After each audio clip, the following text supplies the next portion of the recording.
This meeting to order. Roll call. Madam Chair, Tonita Gurle-Hiron. Present. Commissioner David Olivari Jr. Here. Commissioner Barbara Casey. Here. Commissioner Vince Howell. Here. Commissioner David Romero. Here. Commissioner Ember Davis. Here. Thank you, Madam Chair. We have one. I pledge allegiance to the flag of the United States of America and to the republic for which it stands, one nation, under God, indivisible, with liberty and justice for all. Councilor Olivari, would you do the moment of silence, please? A moment of silence for all the traffic we're going to have here for the 4th of July. We have the district games coming in, kids coming in, a lot of people coming in. Keep all our prayers that people are coming to regular, that they're safe. And all our residents, keep them in our prayers. Thank you. Okay, continue. Thank you, Madam Chair. Commissioners, the next item on the agenda is the approval of the agenda. What is the pleasure of the board? Madam Mayor, Commissioner Romero. I move to approve the agenda as presented. Do you have a Second? roll call? Commissioner Olivari. Yes. Commissioner Casey. Yes. Commissioner Romero. Yes. Commissioner Davis. Yes. Commissioner Howell. Yes. I have a motion by Commissioner Romero, a second by Commissioner Howell and Davis. Thank you, Madam Chair. Motion carries. The next item on the agenda is the approval of the minutes from May the 15th, 2019. What is the pleasure of the board? Madam Chair, Commissioner Casey. I move approval of the minutes for the May 15th meeting. There were no errors. Second? Roll call? Commissioner Howell. Yes. Commissioner Romero. Yes. Commissioner Davis. Yes. Commissioner Casey. Yes. Commissioner Olivari. Yes. I have a motion by Commissioner Casey, a second by Commissioner Olivari. Thank you, Madam Chair. Motion carries. The next item on the agenda is public input. We do not have anybody signed up for public input for the housing meeting at this time. Okay. Next item on the agenda is presentation on Housing Authority Finance Report by our finance specialist, Natasha Martinez. Good evening, Ms. Martinez. How are you? Good evening, good. How are you? In front of you this evening, you will have the Housing Department's Revenue and Expenditure Report as of May 31st, 2019. As I do say in all of our meetings, our dwelling rent and our operating subsidy are accruals. So they are our accrued revenue. That's not the actual cash that's came in, but it is the revenue that has been earned. As far as our other income, that's the income that has came in as far as our interest, late fees, late fee charges, and unit repairs. We're at $15,218 for our other income. For our dwelling rent, we're at $522,378. For operating subsidy, we're at $618,270. And our transfers in from our capital funds is $190,604, giving us an ending of operating revenue of $1,346,470, and that puts us at 99% of our 2019 budget. For our expenditures, for our employee expenditures, we've spent $553,425, which is at 85% of our total budget. And for our actual operating expenses, we've spent $407,069, and that's at 59%. And I will remind everybody, council, that our operating expenses, we do keep that amount that we just roll over until we have enough to start doing those rehabilitations. So that's why that amount is always so much lower, because we're building that up to rehab the boarded up units. And that gives us a total of $960,494, 71% of the total budget. That's good. Questions, comments?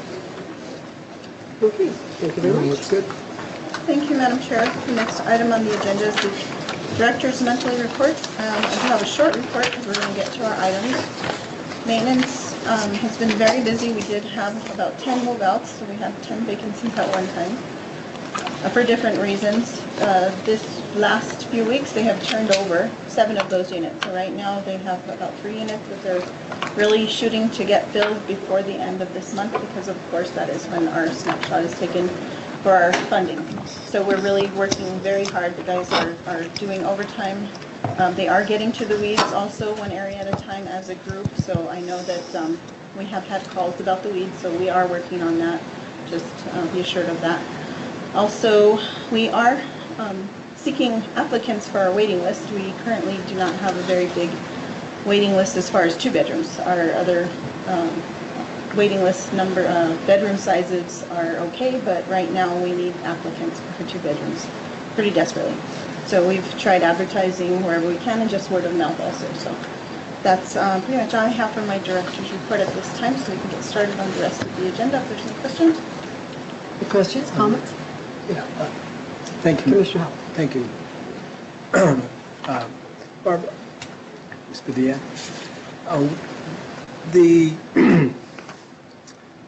we have a lot of two-bedroom family homes that needs to be rented. Madam Chair, Commissioners, not so many that we have so many. We don't have anybody on the waiting list currently for the 2 bedrooms. Wow. And I thought there was many people, many of the community members here are waiting to get on our list. Madam Chair, Commissioners, our highest bedroom size is the 1 bedrooms. That's our longest waiting list. Okay. We've gone through, our waiting list manager has gone through almost every family on the 2 bedroom, and currently we don't have anybody on the 2 bedroom waiting list. Wow. So we need people. Yeah. She's working, they're actually working on housing a family right now. But what happens if that family does not accept that unit or take that unit for any reason, then she has to move on to the next person. And if there's nobody there, that's why she's trying to people from the 1 bedroom who will qualify still for the 2 bedrooms. So. Do we have only one area that we advertise this on, or many areas? I believe it's on the city's website. I have on the city's Facebook page, and then we made some flyers that we're passing out. So and where do you put the flyers at? We're trying to take to the churches, Samaritan House. We've called Salvation Army, Samaritan House to give them word of mouth, but we are also planning on advertising in the newspaper very soon. Yeah, good. Thank you.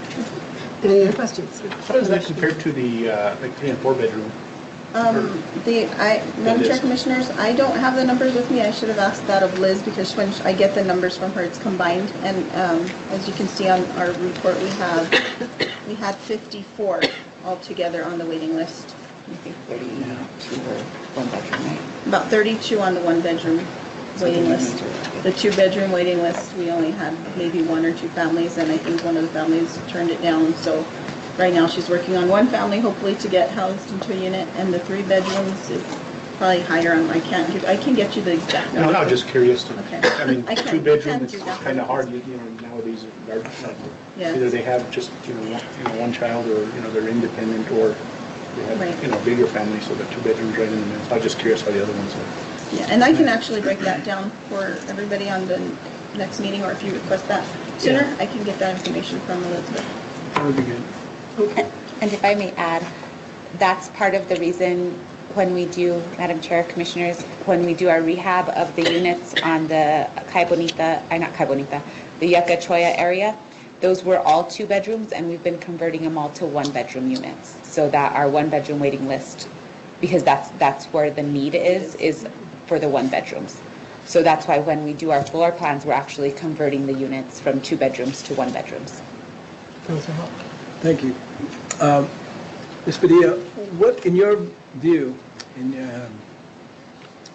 what do you think the perception of our housing authority is? Madam Chair, Commissioners, I really can't answer that, because I really don't know. I mean, I know what I feel, because I've seen other rentals out there in the community, and I think that people might see or think that our units are not very nice, maybe, or that they're bad areas.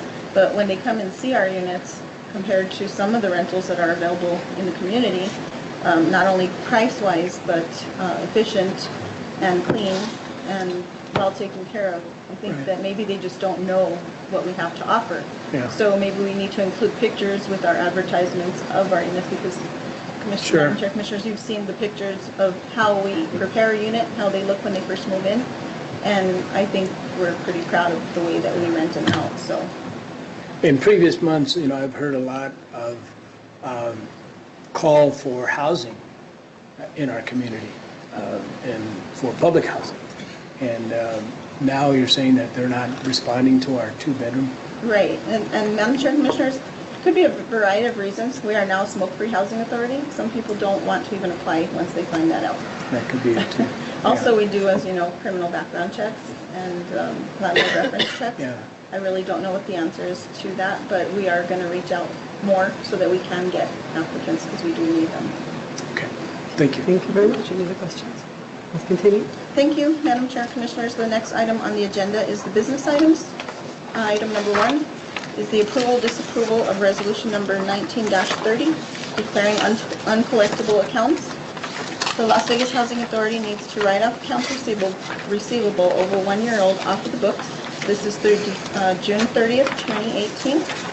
Outstanding balances remain on a national database that all federally funded programs use, so that if a tenant leaves a balance at Las Vegas Housing Authority, they must pay the outstanding debt off before being accepted at another housing authority.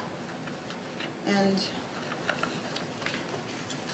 so this year, we are requesting to write off $16,683.79. Madam Chair, Commissioners, this is higher than last year. Of course, last year we wrote off $8,484.60. We did analyze the cause for this. We had quite a few units that were left pretty bad. We did have the fire also that raised that amount of uncollectible. For the residents that moved out, I don't have the exact number how many there were, but the total of rent that they left owing, this is combined with all the residents, was $7,527.20. For maintenance charges, this would be move-out charges or damages to the units. We have a balance of $9,156.86. I'm sorry, what was the maintenance charge? The maintenance charge is $9,156.86. So the total of that is the $16,684.06. And as I mentioned, it does go onto a national database, the PIC system, and which does help a lot. We do get some people that actually pay back the housing authority, whether it's Las Vegas Housing Authority or another housing authority that they owe to, because in order to be accepted, their application to be accepted at housing, they have to pay off their outstanding debt. So the debts owed really helps us. And we, as soon as they move out, it is put onto the database that they owe that money. Okay, questions, comments? I have a question, but I don't know if we could tie it in. I know the resolution is on the agenda, but it goes back to evictions and the time, doing it on a timely manner. And I know we had one that took a while to get done. If the longer we take to do those evictions, could that be one of the reasons on the outstanding debts? Because we can't. Not on this, Madam Chair, Commissioners, not on this one in particular, but it can, of course, yes. It does take sometimes a longer process to complete an eviction in court for different reasons. But I don't believe none of these were court evictions. Any other questions? Thank you very much.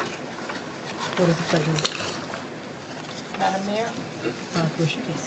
I move approval of resolution number 19-30, declaring uncollectible accounts.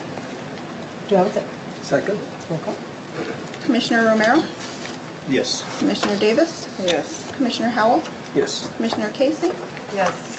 Commissioner Ulibarri? Yes. I have a motion by Commissioner Casey, a second by Commissioner Howell.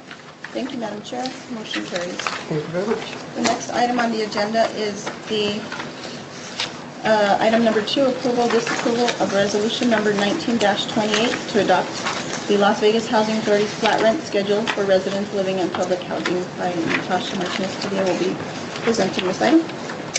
The Las Vegas Housing Authority is required to adhere to all federal regulations and notices published regarding public housing. The LVHA must adopt flat rents in accordance to PIH Notice 2017-23.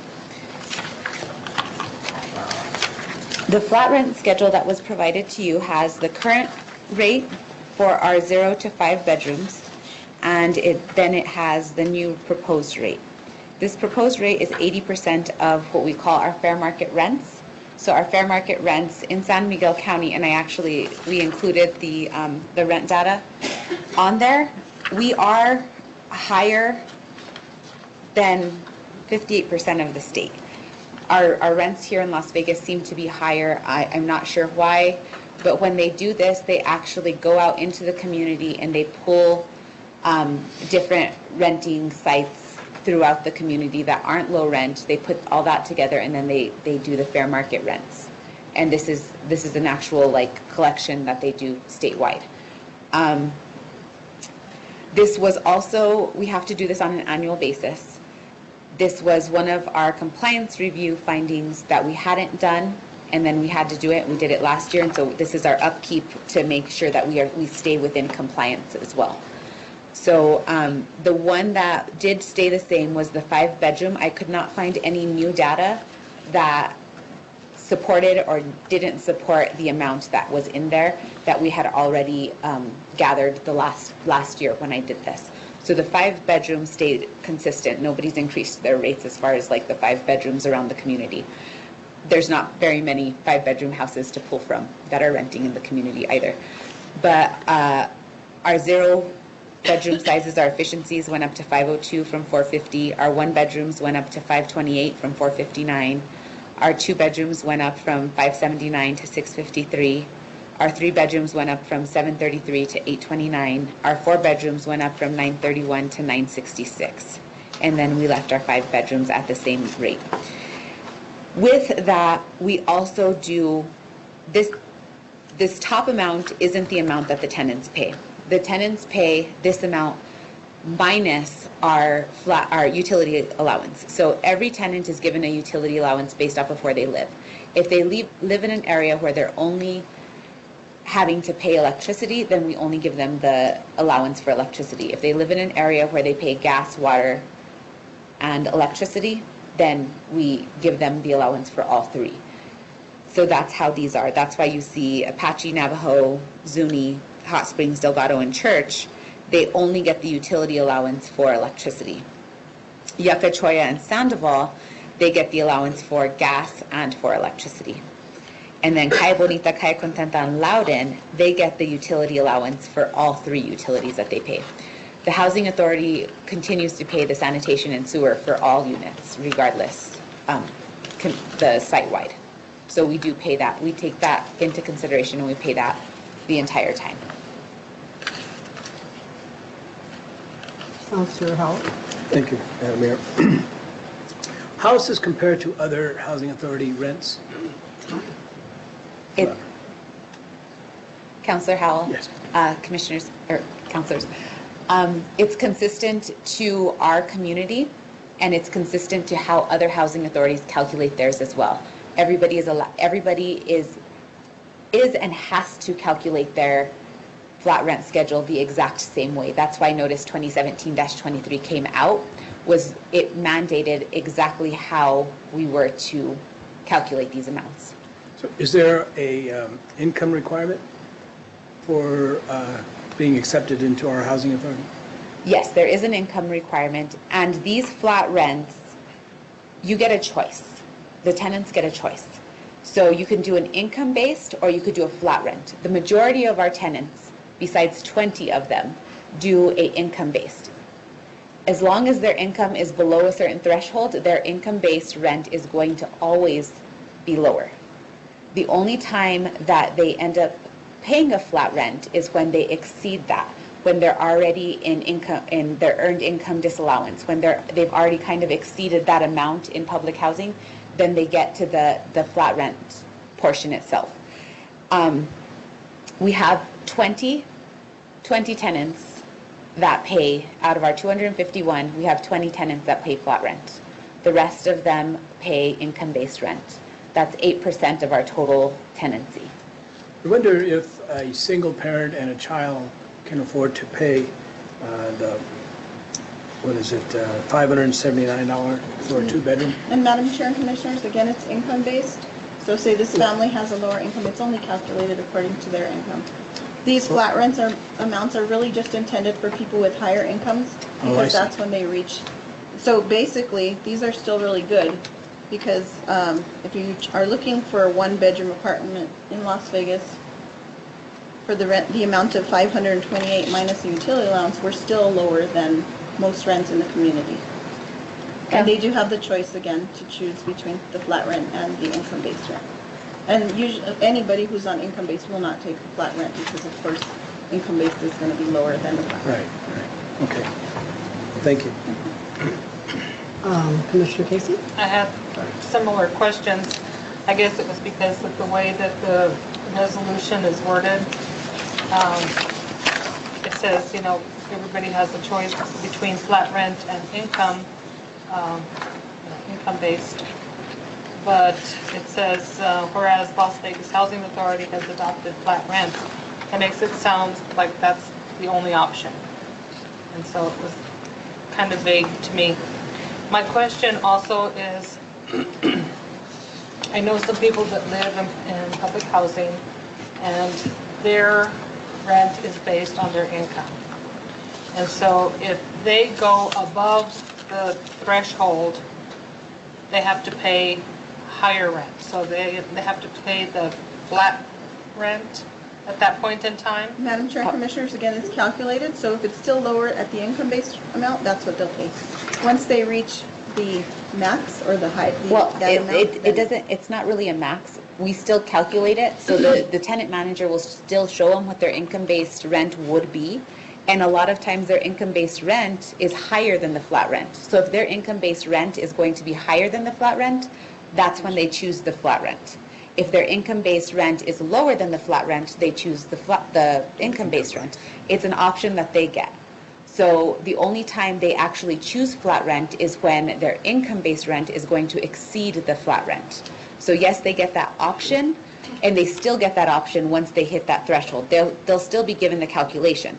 So they'll still be given, when they go to recertify, they could be given their calculation, and it'll come out and say they live in the Yucca area, and they're in a 2-bedroom. And when they do the calculation minus the utility allowance, their income-based rent comes to $608. So if their income-based rent comes to $608 and the flat rent is $574, they're going to choose the $574 over the $608. And we do have tenants that their income-based rent exceeds the flat rent rate. So that they have to report every month then how much they make, if it's going to go up? And They the don't- reason go ahead. It's an annual certification, so they come in annually to recertify. So they come in annually to recertify for that. If they do have a loss of income, if they have an increase of income, if they have a loss of job, if they have a new job, they do report it to us, because we get it on an income. We actually get a report through our PIC system, through our EIV system, that tells us when our tenants are earning money.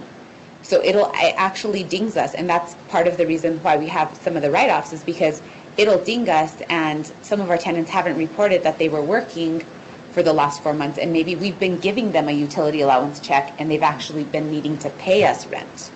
So that's kind of where that comes in, where they move out and they have a high balance in rents due, because they haven't been paying the rent, and then they ding, it dings us on our computer that, this person has been working for 4 months, and we have to go back and bill them for the 4 months that they were working and earning that salary. So then they opt to sometimes they just pack up and leave. They don't even give us a 30-day sometimes, and sometimes they'll give us a 30-day and say, well, bill us later, and that's why we have those amounts that end up staying on the books.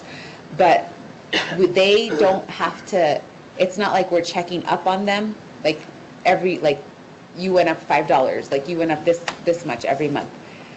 It's that once they get an increase in their earnings, then their rent does go, because if it is income-based, their rent will increase. Because sometimes they're paying $32 a month and their rent increases by $100, then they'll be paying $40 a month in their rents for income-based rent.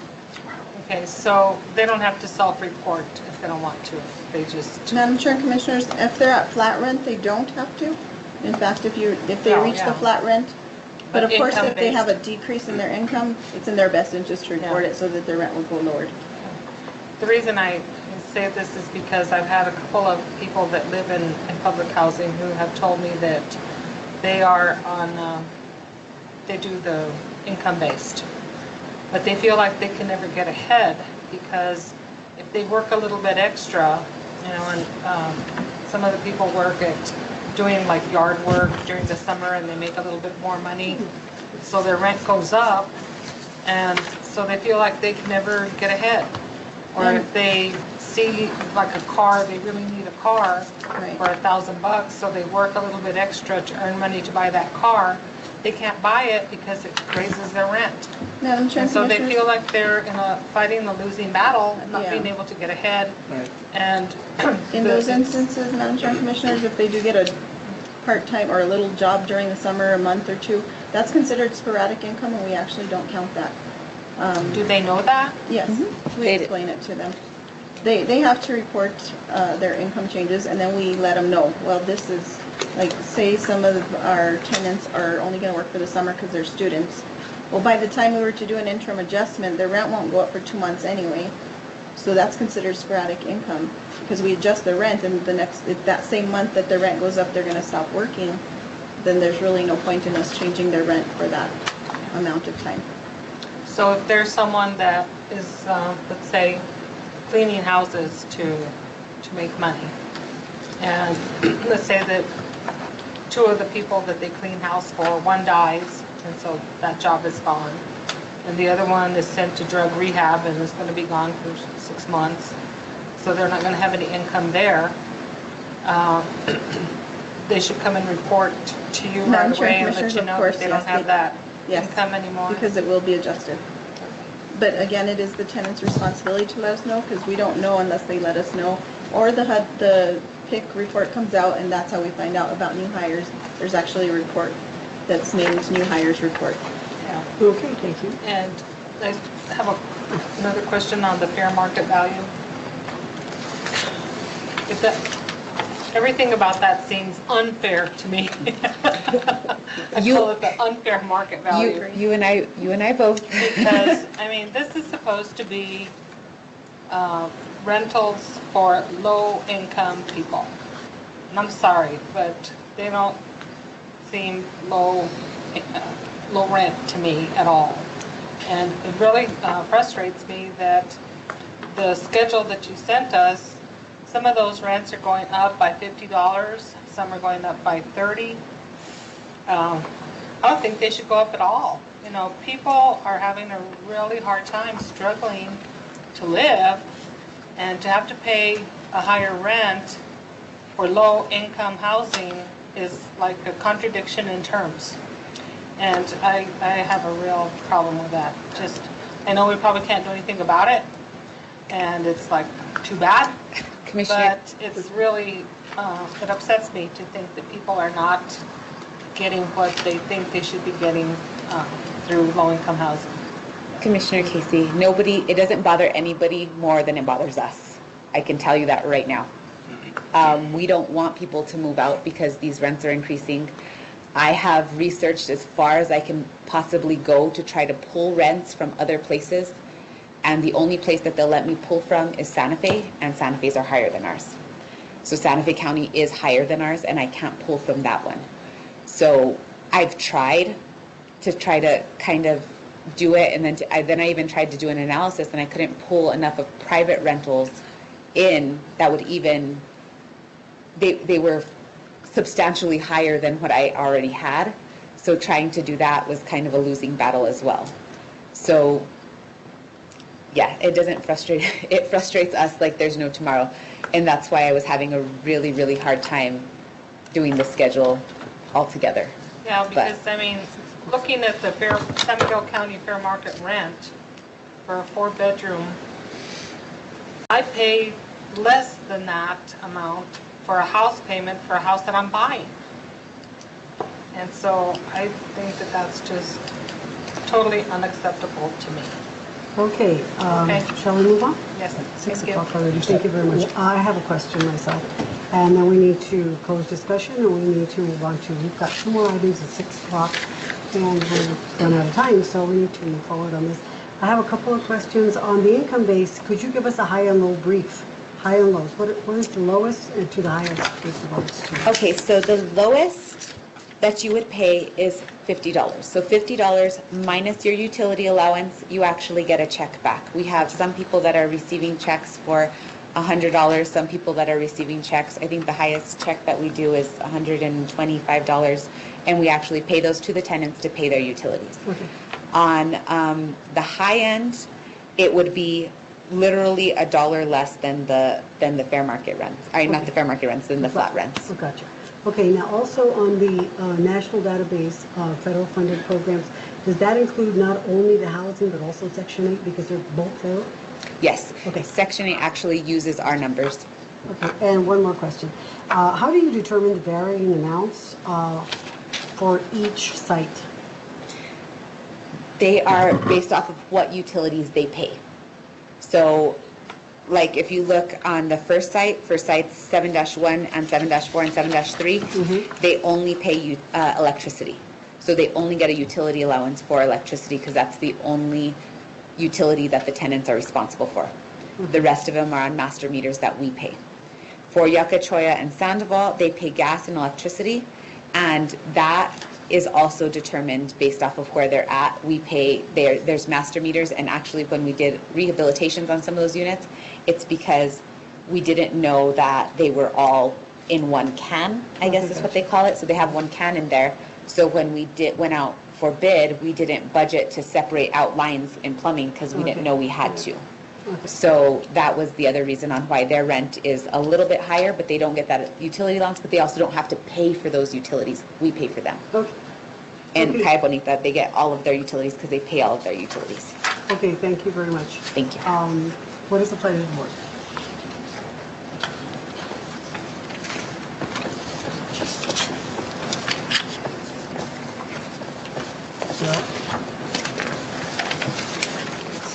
Okay.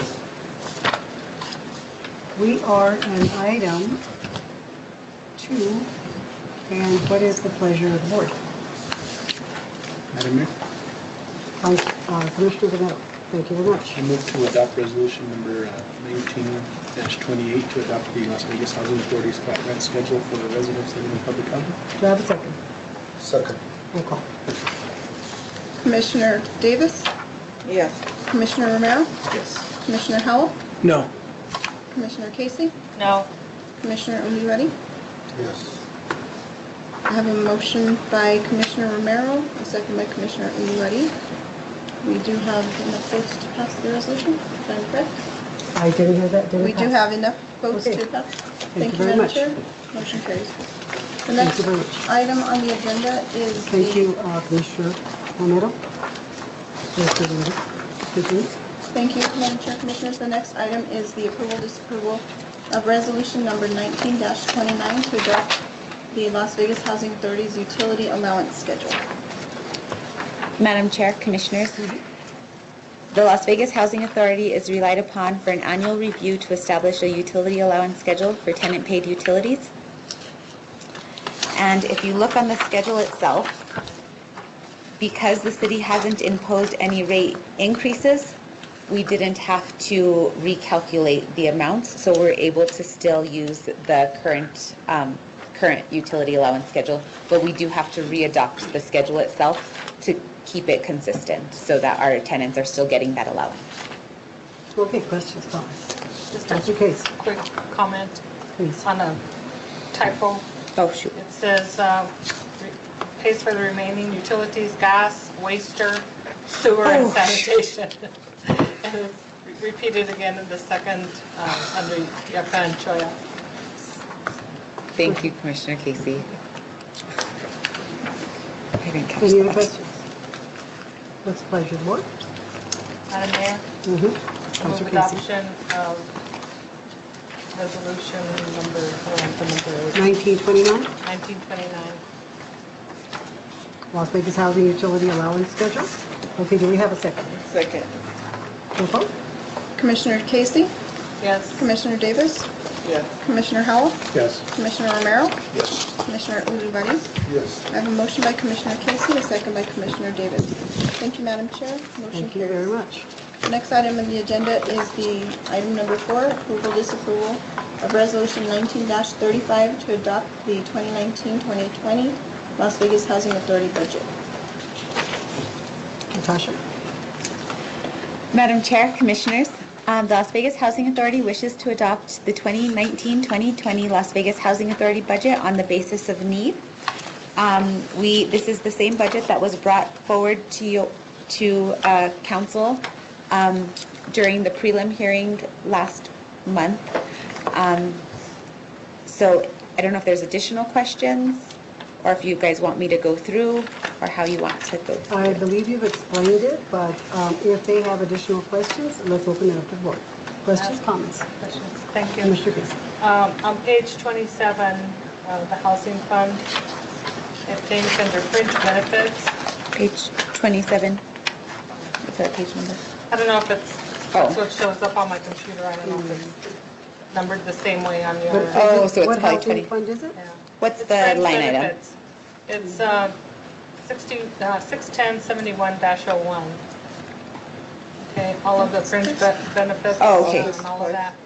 Oh, Okay. the total of the fringe Mhm. The benefits. total of the fringe benefits is 104,853, and that's down, no, sorry, I'm reading the wrong line here. Yes. Yeah, it's down by $104,000. That's a budgeted amount, correct? Yeah. Yes, Commissioner Casey, if you look on the last page for maintenance, what happened was during the compliance review, we had to separate out benefits and salaries for both our maintenance staff and our, I knew there was a reason, I just couldn't remember what it was. and yes, and we had to Yeah. separate them out, so that's why they're on separate pages. So we have two fringe benefit totals. Okay. And my other question is 65,000 for vehicles. What will be bought with that money? Two maintenance trucks. Maintenance trucks. And is that enough to? We've looked on state contract, and I gave us a cushion of about 7,000 on top of what the estimated costs were. Okay, and you have one vacancy for housing manager supervisor, Correct. and has that been advertised, and have you interviewed or anything? That's Barbara's position. She's interim. Oh, okay. Mhm. Oh, okay. Duh. Okay, thank you. That's Okay, it. Thank you. Other questions, comments? Councilor Howell? Thank you, Mayor. Ms. Padilla, on the dwelling rent and the $20,000 increase, is that enough since we just passed the increase on rents? Commissioner Howell, like we were presenting previously, there's only 8% of our actual total tenants that pay flat rents. So even if their rents go up by $50 a person, it's really not going to be substantial enough. Yeah, and, So this $20,000 would cover yes, our... yes, it will cover that as well as we're already over because we've increased our unit sizes, not unit sizes, our units that are available for rent. So that's why there was an increase of the 20,000. But these are low rentals, so we could have somebody paying flat rent that moves out and the person that comes in after them could be getting a utility allowance check back. So sometimes there's really, I don't want to overestimate what we should be getting. Okay. Okay, thank you very much. Any other questions? What's the pleasure of the board? Madam Mayor, Commissioner Uluwati? to approve resolution 1935 to adopt 2019-2020 Las Vegas Housing Authority budget. Do I have a second? Second. Roll call? Commissioner Howell? Yes. Commissioner Davis? Yes. Commissioner Romero? Yes. Commissioner Casey? Yes. Commissioner Uluwati? Yes. I have a motion by Commissioner Uluwati, a second by Commissioner Casey. Thank you, Madam Chair. The motion carries. Thank you very much. The Commissioners next item report. is the Commissioner Commissioner's Davis. report. Commissioner Romero? I have one, but I'll meet with the city manager and maybe Barbara. I'm sorry?